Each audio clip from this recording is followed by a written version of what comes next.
Good morning, noon, evening or night, depending when you're watching this video. My name is Alegende and welcome back to World of Tanks and the Look Back at series. And today we are taking a look back at Art of Strategy, the game mode where you can play with multiple AI tanks at the same time, or play against someone who also controls those multiple tanks. So in this video I am going to take a look back at the most interesting elements that this game mode offered and see if I might like the game mode to return or if it is just fine as a one-off game mode. But without further ado, let's get into the steel and potatoes.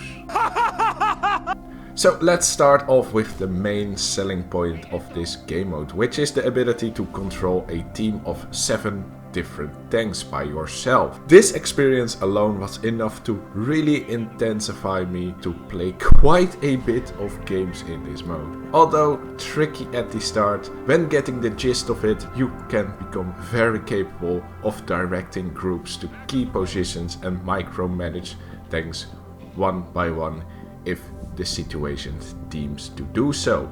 It is great that the AI in World of Tanks has developed so much through the years, but they are still not at the level at most skilled players, so the fact that you can micromanage the tank is really useful. Also, I find this game mode a great opportunity for somebody who is interested in the battle commander role inside clan battles or other team battles, because in this game mode you basically get to know a bit about positioning, getting certain groups of your tanks at certain positions in order to make them perform the best. Either hold the position, adapt at the position or scout at the position. This game mode is a great basic in order to introduce yourself towards the battle commanding or field commander role inside many clans.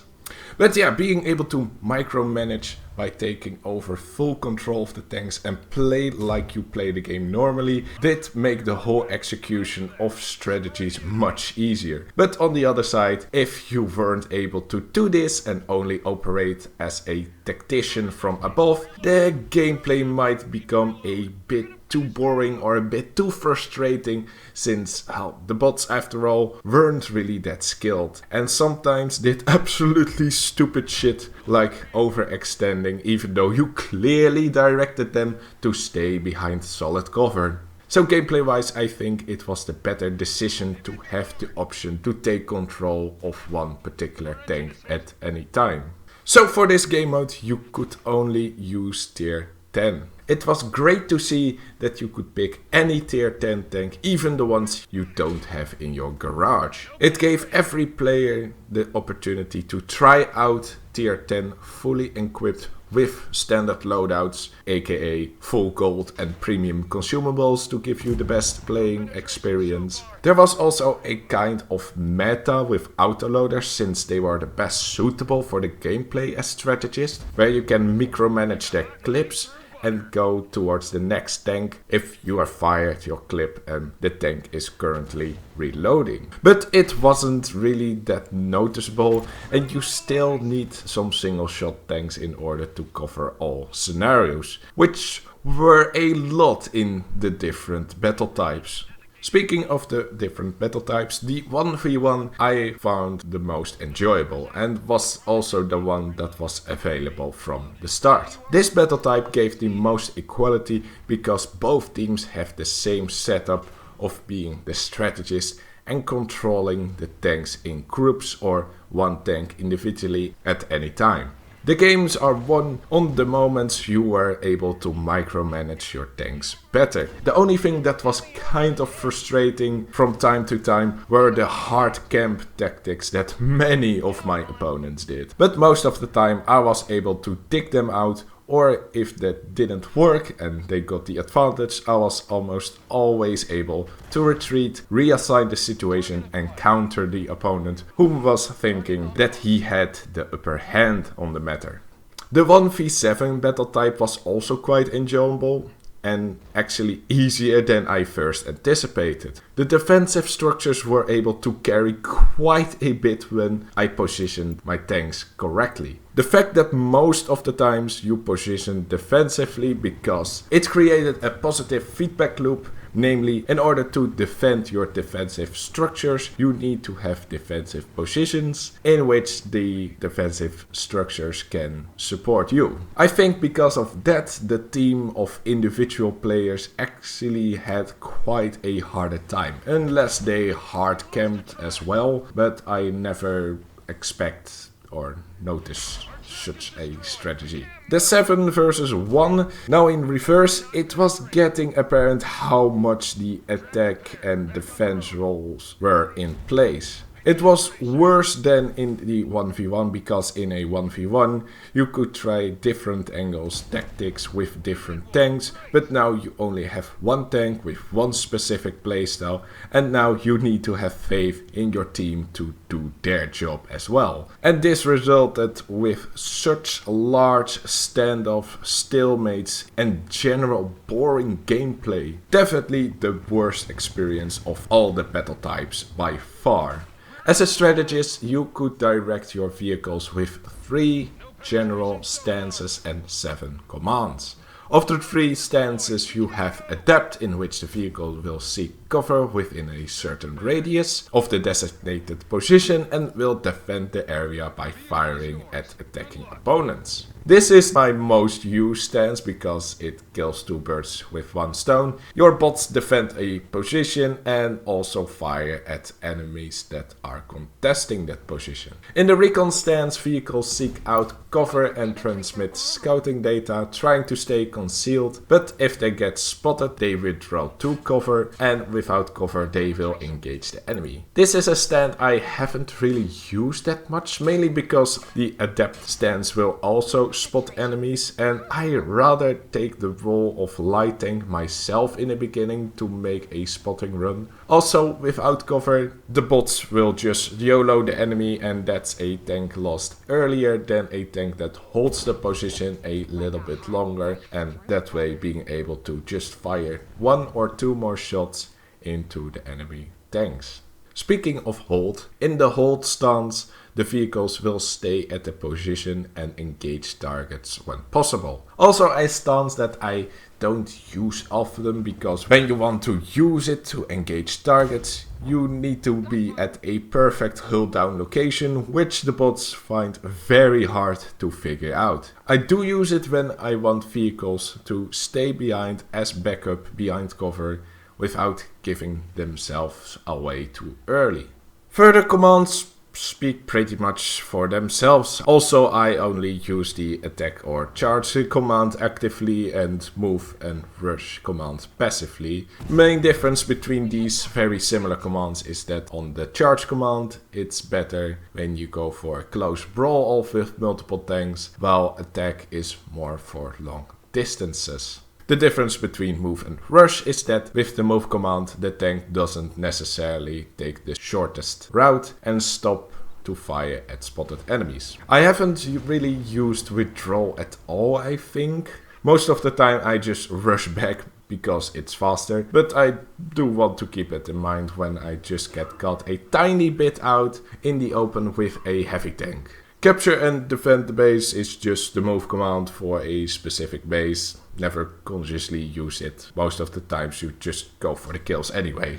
So as a strategist, you also got defenses at your disposal. These are static constructions that can spot and or damage enemy advances. So as far as I can remember the performance and my personal preferences, I rank them as followed. At number 6, the AT gun.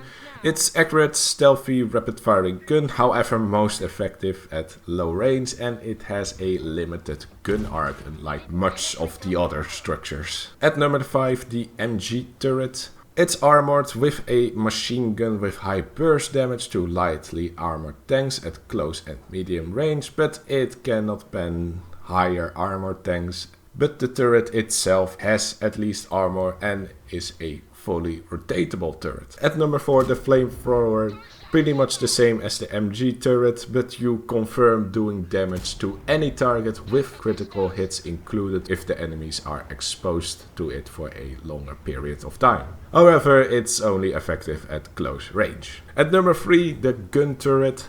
High damage for long range, and it also has armor, but it's easily spotted and has low view range.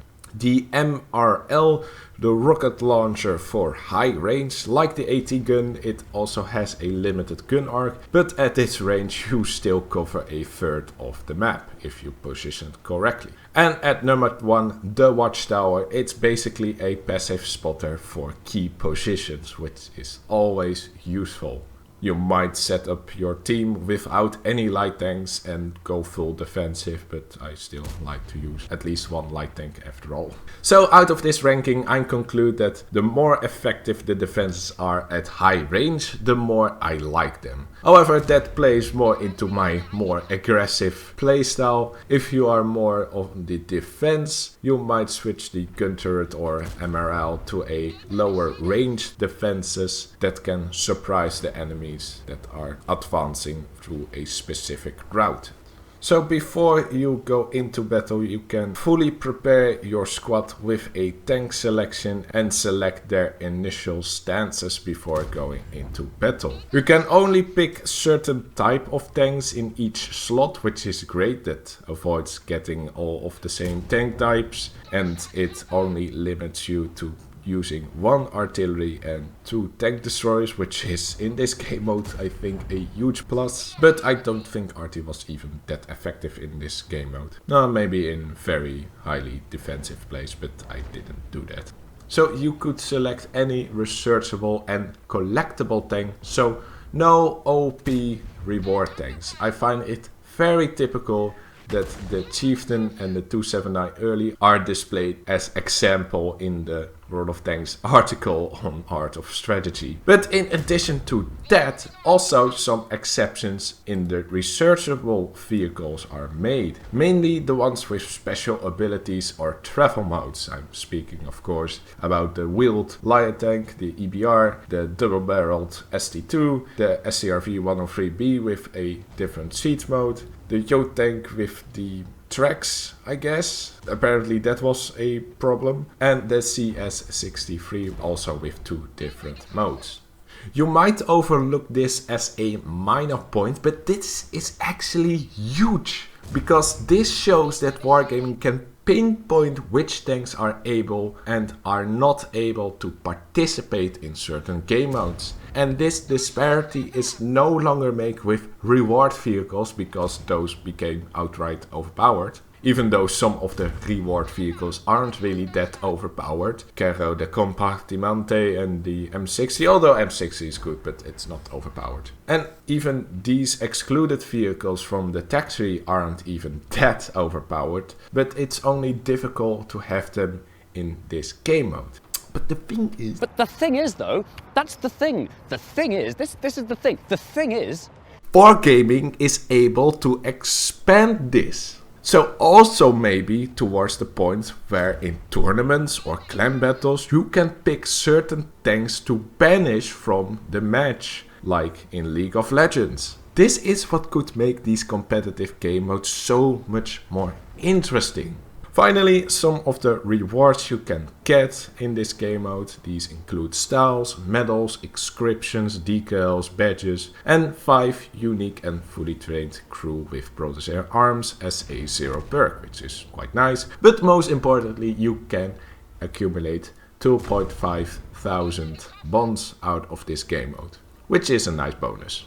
So in the end, Art of Strategy was a fun game mode with a new unique playstyle added to World of Tanks. It got some major interesting elements within it. The AI, for example, might be a fun addition to add to customizable training rooms if you want to make your own PvE setup to train yourself. And the fact that specific tanks can be excluded opens up opportunities to allow players to do the same at team-based fights. I would not mind if it returns this year for a short period once again, but maybe skip the 1 versus 7 and the 7 versus 1, but as long you have the choice to play the 1 versus 1 infinitely, it's fine in my books. And with that, that's the end of the video. Hope you enjoyed it, and I will see you next time.